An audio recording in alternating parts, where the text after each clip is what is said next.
नमस्ते दोस्तों, मैं आपका दोस्त प्राध्यापक सचिन। आपको मैं एक नए सब्जेक्ट के बारे में, जो कि वीडियो अपलोड नहीं है, hospital and clinical pharmacy diploma second year के लिए ये सब्जेक्ट है और वेरी वेरी इंपॉर्टेंट सब्जेक्ट है। और इसमें से वेरी वेरी इंपॉर्टेंट जो क्वेश्चन है ये मैं आपको थोड़ा डिस्कस करने जा रहा हूं, तो आपने समझना है। ठीक है, तो देखो पहला क्वेश्चन क्या आएगा। Enlist daily activities of the clinical pharmacist describe interprofessional collaboration including definition, procedure and its benefits. Okay, तो आपको क्या बताया गया है, क्या पूछा गया है, एनलिस्ट करना है वेरियस एक्टिविटीज जो डेली फार्मासिस्ट को, क्लिनिकल फार्मासिस्ट को करनी है। ठीक है, वो एनलिस्ट करना है। बाद में इंटरप्रोफेशनल कोलैबोरेशन क्या होता है, इंक्लूडिंग उसका डिफाइनेशन, उसका प्रोसीजर, उसका बेनिफिट, ये सारी चीजें आपको इस क्वेश्चन के अंदर लिखना है। तो मार्क्स कैसे रहेंगे, 2 मार्क्स एनलिस्टिंग के लिए एक्टिविटीज के, 1 मार्क डेफिनेशन के लिए, 1 मार्क प्रोसीजर के लिए और 1 मार्क बेनिफिट्स के लिए। तो देखते हैं अभी एक्टिविटीज क्या क्या होती है। ठीक है, तो एक्टिविटीज देखो, वार्ड राउंड पार्टिसिपेशन होना चाहिए पहला, ट्रीटमेंट चार्ट रिव्यू होना चाहिए, एडवर्स ड्रग रिएक्शन मॉनिटरिंग होनी चाहिए, drug information and poison information होनी चाहिए, मेडिकेशन हिस्ट्री होनी चाहिए पेशेंट की, पेशेंट काउंसलिंग होनी चाहिए। ओके, पेशेंट काउंसलिंग मतलब आपको तो पता ही है। इंटरप्रोफेशनल कोलैबोरेशन, इंटरप्रोफेशनल कोलैबोरेशन मतलब क्या होता है, उसका डेफिनेशन देखते हैं। The multiple health workers from different professional background work together with patients, families, caregivers and communities to deliver the highest quality of care। ठीक है, डेफिनेशन क्या है इंटरप्रोफेशनल कोलैबोरेशन की। मल्टीपल हेल्थ वर्कर्स रहते हैं, वो डिफरेंट डिफरेंट प्रोफेशनल के रहते हैं, डिफरेंट डिफरेंट प्रोफेशन के रहते हैं, उनका बैकग्राउंड अलग रहता है, लेकिन वो टुगेदर काम करते हैं पेशेंट के, पेशेंट के लिए या फैमिली के लिए पेशेंट के, और उसको केयर करते हैं उनकी और कम्युनिटी की, और डिलीवर करते हैं क्वालिटी केयर। ओके, उसका अभी प्रोसेस देखेंगे, procedure for the collaboration. Okay, hospital encourage patient oriented team based round that include the primary doctor, specialized physicians, nurse, ये सारी चीजें रहती है, pharmacist and any relevant team members। Okay, आगे देखते हैं। Pharmacist must accompany physician on medical round to assist him by providing drug information। Okay, drug की information provide करना है, असिस्ट करना है डॉक्टर्स को। ओके, सेकंड जो पॉइंट है, physician, pharmacist and nurse should develop on interprofessional relation with each other to enhance the quality of patient care की quality आपको एनहांस करना है, बढ़ानी है। Okay, next point, care team collaboration platform deliver right information to the right people. Right information right people तक जा रही कि नहीं जा रही, एट अ राइट टाइम में जा रही कि नहीं, via secure messaging, video, voice और या एक्सेट्रा। ओके, तो नेक्स्ट पॉइंट जो है प्रोसीजर का, असेसमेंट करना है, treatment are done together that focus on patient outcomes which can reduce the health care cost and inefficiency. Okay, health care cost जो है वो कम होनी चाहिए, उसका असेसमेंट, ट्रीटमेंट कैसा है, इन सारी चीजों के ऊपर, पेशेंट के ऊपर फोकस होना चाहिए। ठीक है, next point, require leader to put their egos aside from the good of a patient। okay, next point, एक गुड लीडर होना चाहिए, जैसे कि हेल्थ वर्कर रहता है, उसका ईगो साइड में रख में गुड साइड में रख के पेशेंट को गुड सर्विस देना है। ठीक है, इंटरप्रोफेशनल कोलैबोरेशन क्या होता है, levels playing field and knowledge that everyone plays a vital role on the care of team। मतलब उसमें नर्स आ गए, हेल्थ वर्कर्स आ गए, डॉक्टर्स आ गए, फार्मासिस्ट आ गए, क्लिनिकल फार्मासिस्ट आ गए, कम्युनिटी फार्मासिस्ट आ गए, सब। ओके, अभी हम देखेंगे बेनिफिट्स। ओके, क्या क्या होते हैं इस चीज के। It improves the patient care, patient का केयर इंप्रूव कर रहे हैं मतलब और अच्छा कर रहे हैं, सेफ्टी कर रहे हैं, कंप्लायंस को ठीक कर रहे हैं। It reduce medical errors. Okay, medical में जो एरर्स आ रही है उसको रिड्यूस कर रहा है। It start treatment faster. Okay, faster treatment मिल रहा है, इमरजेंसी ट्रीटमेंट मिल रहा है। It reduces health care cost and insufficiencies. Okay, it improve job satisfaction and staff relationship. Okay, job satisfaction मिल रहा है, कोलैबोरेशन से क्या मिल रहा है, जॉब सेटिस्फेक्शन मिल रहा है, स्टाफ रिलेशनशिप मेंटेन रह रही है। It reduce preventable ADR. Okay, adverse drug reaction preventable ADR को कम कर रहा है। Optimise medication dosage, medication dosage को ऑप्टिमाइज करना है, मतलब कम से कम दवाई में आपको अच्छा से अच्छा रिजल्ट मिले। And decrease mortality. Okay, mortality rate को कम करें। डिफाइन, अभी हम नेक्स्ट क्वेश्चन की ओर जाएंगे। Define poison. पॉइजन क्या होता है, ठीक है, पॉइजन मतलब क्या होता है, इज एन, कोई भी सब्सटेंस ऐसा रहता है जो कि बॉडी में इंजेस्ट किया जाता है या फिर लिया जाता है इनहेलेशन थ्रू लंग्स के द्वारा, इंजेक्शन के द्वारा, एब्जॉर्प्शन के द्वारा, या interfere with normal physiological function, और वो इंटरफियर कर रहा है अपने नॉर्मल फिजियोलॉजिकल फंक्शन को, जो कि हम नॉर्मल हेल्दी पोजीशन में रहते हैं, और कोई चीज हमने खा ली है जो कि इंजेस्ट करके एब्जॉर्ब हो रही है और वो इंटरफेयर कर रही है नॉर्मल फिजियोलॉजिकल फंक्शन को, तो वो हो गया poison. Okay, what is classification of poison. Okay, corrosive substance जो रहते हैं उसमें तीन है, strong acid, organic acid, strong alkali. Okay, sulphuric acid ये भी पॉइजन है, nitric acid, hydrochloric acid. Okay, ये ज्यादा मात्रा में लिए जाए तो ये पॉइजन साबित होते हैं। Organic acids, oxalic acid and carbonic acid. Okay, strong alkali क्या है, NaOH, sodium bicarbonate. Okay, NaOH, sodium hydroxide, KOH, potassium. Okay, तो इनऑर्गेनिक इरिटेंट्स, इनऑर्गेनिक जो इरिटेंट्स रहते हैं, इरिटेंट बोले तो इन्फ्लेमेशन करते हैं, वो इरिट करते हैं। इरिट करना मतलब आपको तो पता ही है, इरिट कर रहा है मेरे को ये। तो inorganic irritants, non metallic poison, phosphorus, chlorine, bromine, metallic poison, arsenic, mercury, copper and lead, ये सारी चीजें हैं इनऑर्गेनिक इरिटेंट में। और पाउडर ऑर्गेनिक इरिटेंट में वेजिटेबल ओरिजिन में कैस्टर ऑयल सीड्स है, इर्गॉट है, एनिमल ओरिजिन है, स्नेक वेनॉम है, स्कॉर्पियन है, इंसेक्ट बाइट्स है। ओके, ये सारे ऑर्गेनिक इरिटेंट्स है। मैकेनिकल इरिटेंट्स देखेंगे अभी, glass, diamond, dust, chopped hair, ये सारी चीजें मैकेनिकल इरिटेंट में आएंगी। Neurotics, now what is neurotics. Neurotics means poison having specific action on cerebrum. Neurotics मतलब जो सेरेब्रम के ऊपर कुछ स्पेसिफिक एक्शन दिखाता है, जैसे कि ओपीएम है and it's alkaloid, anaesthetics and sedatives and hypnotics. Okay, alkaloids तो पता है, फिजियोलॉजिकल एक्शन शो करता है। ओके, ओपीएम क्या है वो भी पता है। ओपीएम में, ओपीएम ये सेडेटिव ड्रग है, एनेस्थेटिक ड्रग है, हिप्नोटिक्स ड्रग है।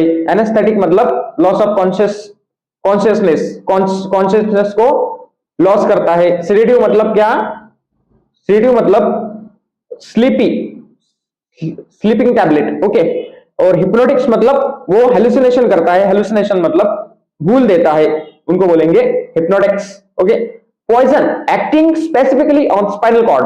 ओके, स्पाइनल कॉर्ड के ऊपर कौन सा पॉइजन एक्ट होता है, तो है वो nux vomica and its alkaloids. Okay, उसका अल्कलॉइड और नक्स ओमिका, ये ड्रग है strychnos nux vomica. Okay, poison acting peripherally, peripherally जो पॉइजन एक्ट करता है उसका नाम है कोनियम क्यूरियर। ओके, पेरिफेरली मतलब बॉडी का leg. Okay, leg sides, that is called as corinium curare, मतलब फटिक रहता है, फटिक होता है, हो जाता है, आदमी के मसल में जान नहीं रहती। Okay, cardiac poison, cardiac poison मतलब क्या होता है, डिजिटालिज, स्टोपैंथस, ये भी कार्डियक पॉइजन है। Digitalis, it is life saving as well as life threatening drug. Okay, digitalis purpurea belong to family scrophulariaceae. Okay, pulmonary depressant, अभी पॉइजन में पल्मोनरी डिप्रेसेंट में gases such as carbon monoxides. Okay, carbon monoxide, coal gas. Miscellaneous में analgesics, antipyretics, anti depressant, antihistamines, hallucinogens. Okay, ये सारी चीजें आपको पता है। Analgesics are the drugs which is used to reduce pain. Antipyretics are the drugs which is used to reduce body temperature, that is used to kill a pathogen. Okay, antidepressant means which is used in the treatment of depression. Okay, antihistamines means histamine के against काम करता है allergy condition में। हेलुसिनोजेंस means जो hallucination create करता है, ठीक है, उसको बोलेंगे हेलुसिनोजेनिक। Okay, what is a medication error. अभी नेक्स्ट क्वेश्चन की ओर जाएंगे। मेडिकेशन एरर क्या होता है, तो एरर मतलब आपको तो पता है, एरर क्या मतलब क्या होता है, give its types with strategies for prevention of medication error. Medication error में क्या क्या प्रिवेंशन करना है आपको, क्यों मेडिकेशन एरर नहीं आनी चाहिए, तो क्या प्रिवेंशन करना है उसके लिए देखेंगे अभी। Medication error is defined as any error, ऐसा कोई भी एरर है in the prescribing dispensing administration of the drug which is the single most preventable cause of patient harm. Okay, patient को हार्म दे, हजार्ड हो सके किसी बात का। Okay, it can be hazardous to the patient, that is called as error, medication error. Prescribing में हो रहा है या डिस्पेंसिंग में एरर हो रहा है या एडमिनिस्ट्रेशन में हो रहा है, तो ये सारी चीजें मेडिकेशन एरर में आती है। Any preventable event that may cause or lead inappropriate medication use or patient harm while the medication is in the control of the healthcare professionals, patients, consumers। okay, अभी मेडिकेशन एरर के types देखेंगे। पहला तो है prescribing में कुछ error आता है क्या, प्रिस्क्राइबिंग ओमिशन, कुछ बातें भूल जाते हो क्या, ओमिट करते हो क्या, रॉन्ग टाइम में देते हो क्या, अनऑथोराइज्ड ड्रग होता है क्या, इनप्रॉपर डोज होता है क्या, ये सारी मेडिकेशन एरर में आती है बातें। ठीक है, wrong dose, prescription wrong dose दिया, ठीक है, एडल्ट का डोज जेरियाट्रिक को दिया, या फिर जेरियाट्रिक का डोज एडल्ट को दिया, या फिर पीडियाट्रिक का डोज एडल्ट को दिया, ऐसा नहीं चलेगा। एडल्ट का डोज पीडियाट्रिक को दिया, ऐसा नहीं चलेगा।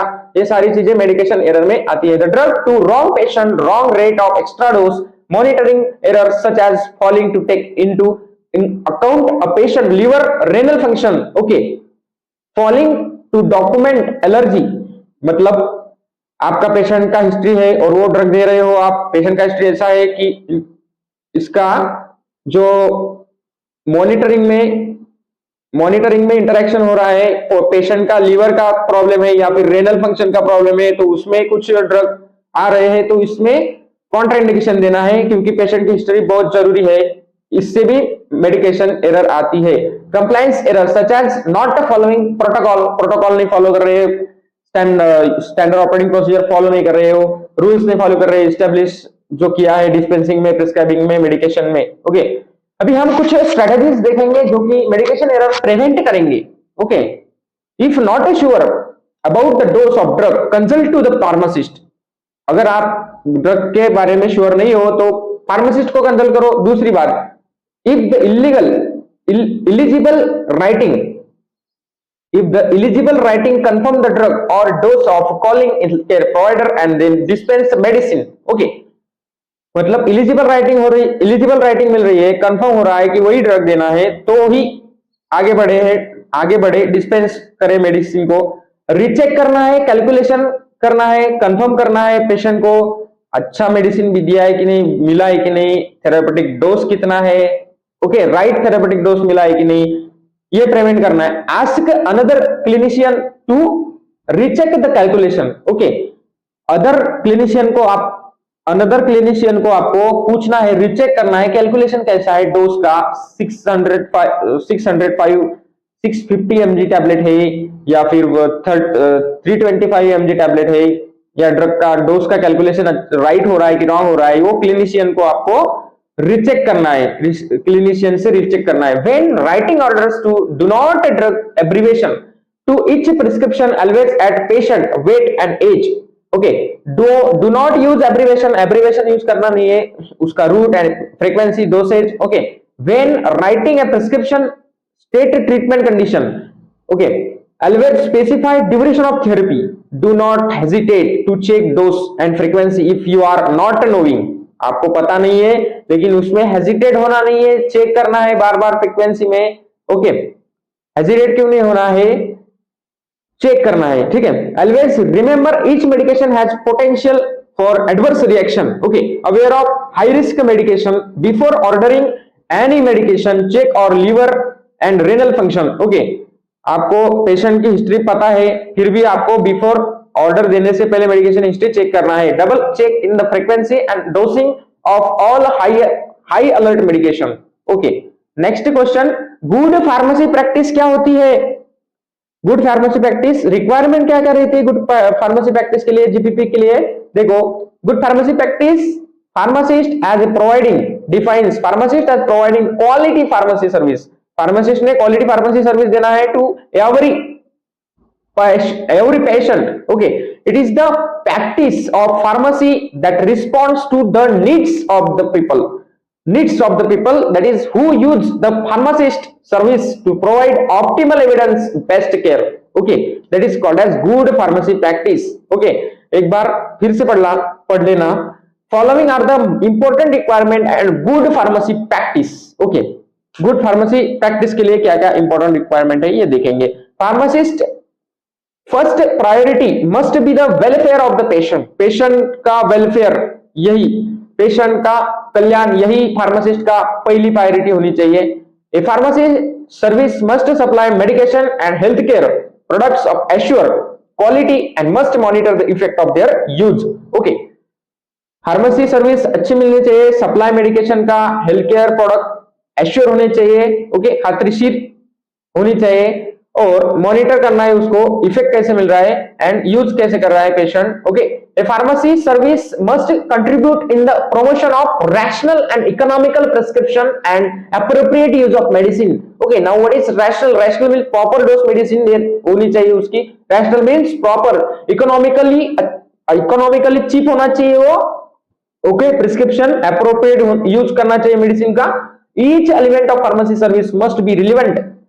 ईच एलिमेंट, जो भी फार्मेसी सर्विस में एलिमेंट आता है वो सब रिलेवेंट होना चाहिए to the patient and clearly defined and effectively communicated to all those involve. Okay, it requires to convert all activities in smooth manner. Smooth manner में एक्टिविटीज होनी चाहिए with zero defect level. Pharmacist gives appropriate information and advice about use of medicine. Okay, pharmacists promote prescribing and dispensing methods that should be rational and economical. Pharmacists work together with other healthcare professionals for improving patient safety. Okay, ये सारी GPP में services में आती है. क्या क्या requirement है? तो अभी रोल ऑफ फार्मासिस्ट के बारे में हम देखेंगे. रोल क्या है? Preventing antimicrobial resistance. Antimicrobial resistance आपको प्रिवेंट करना है, तो फार्मासिस्ट का रोल इसमें क्या है? Pharmacist have key role in avoiding misuse of antibiotic. Antibiotic का मिस यूज नहीं होना चाहिए, फार्मासिस्ट का रोल है.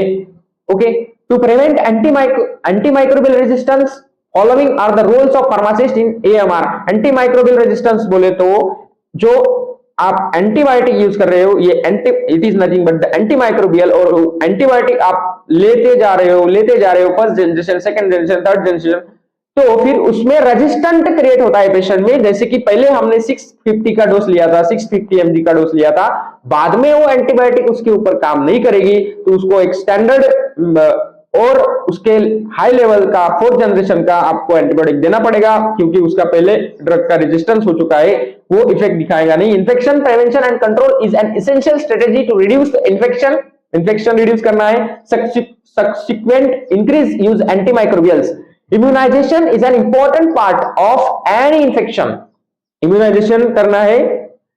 इन्फेक्शन कॉज किससे होता है? इम्यून पावर कम है इसलिए. ठीक है, it helps reduce the misuse of antimicrobials. Advice the hospital about selection and safe appropriate use of antibiotics, disinfectants and sterilant. Okay, pharmacist maintain record antibiotics distributed to medical staff. Also participate in monitoring of patient and lab report the antimicrobial sensitivity and device physician on selection of antibiotics. Okay, select correct route and antibiotic of administration. Correct route select करना है. pharmacist help in dose adjustment, ये role है pharmacist का. and antibiotics in renal disorder and better result. Okay, arrange review program arrange करना है. accessing improving and quality antimicrobial therapy. Okay, quantitative data antimicrobial drug use should be routinely generated, used, offer effective medication and therapy management. ये सारे pharmacist के role है. ठीक है, तो antimicrobial के प्रिवेंशन में, ठीक है, एंटीमाइक्रोबियल रेजिस्टेंस के प्रिवेंशन में. अभी various function of pharmacy therapeutic committee की फंक्शन देखेंगे हम. फार्मेसी थेरेपेटिक कमिटी क्या होती है, उसके फंक्शन क्या होते हैं. एडवाइस करती है pharmacy therapeutic committee medical staff को, हॉस्पिटल एडमिनिस्ट्रेशन को, जो भी मैटर्स उसके रिलेटेड है, रैशनल यूज करना है ड्रग का, ये सारी चीजें. Okay, to establish and develop suitable educational program to improve the hospital, to constant revision entries new drug formulary have proven and same type of drug product. Okay, minimize duplication, duplication minimize करती है pharmacy therapeutic committee, study करती है problem को, किस problem को, distribute drug के related distribution को, administration को, ड्रग यूज्ड इन हॉस्पिटल, जो हॉस्पिटल में यूज हो रहा है ड्रग उसके बारे में, participate in quality control activity, okay QC, to review adverse drug interaction occurring in hospital, to initiate and promote study on drug use and reviews the result of such studies, to recommend drug which need to be stopped the hospital patient care, okay, to advise pharmacy in implementation of effective drug distribution and control procedure, to recommend the policies regarding drug safety in the hospital, to develop and maintain the emergency box at nursing station, okay। तो ये सारी pharmacy therapeutic committee के function होंगे, okay. अभी हम FIFO क्या होता है, फेफो क्या होता है ये देखेंगे, FI, FO, FE, FO, okay. तो देखो, first in first out is the one of the method of stock management, जो स्टॉक रहता है उसका मैनेजमेंट के बारे में फीफो रहता है, okay. It is based on the assumption and materials and which are purchase first are issued, जब पहले ही वो स्टॉक खरीद चुके हो, वो पहले जो स्टॉक वो इश्यू करना है, बाद में दूसरा स्टॉक इश्यू करना है, उसको बोलते हैं first in first out, okay. तो एडवांटेज क्या है, इजी रहता है इंप्लीमेंट करने में, अप्लाई करने में। कंडीशन, डेड स्टॉक जो रहता है वो डेड स्टॉक की कंडीशन अराइज होती नहीं। Assumes flow of cost corresponds with normal physical flow of goods, okay. It produces higher income during inflammation, inflation period, higher income inflation period में, महंगाई के पीरियड में हायर इनकम क्रिएट करता है। Disadvantage क्या है इसके, नो लॉन्गर, आप पढ़ लेना, ये डिसएडवांटेज है। If the longer product stage in the warehouse, okay, the higher the possibilities for decomposition, लंबे समय तक ड्रग रह रहा है तो उसको डिकम्पोजिशन होगा उस ड्रग का, ठीक है। फेफो मतलब क्या है, फर्स्ट एक्सपायर्ड फर्स्ट आउट, फेफो मतलब फर्स्ट एक्सपायर्ड फर्स्ट आउट। तो चाहो तो इसका स्क्रीनशॉट ले लेना और ये एक बार रीड करना, ठीक है। तो नेक्स्ट क्वेश्चन की ओर हम अगले वीडियो में जाएंगे। अभी ये सारी चीजें जो है बहुत इंपॉर्टेंट थी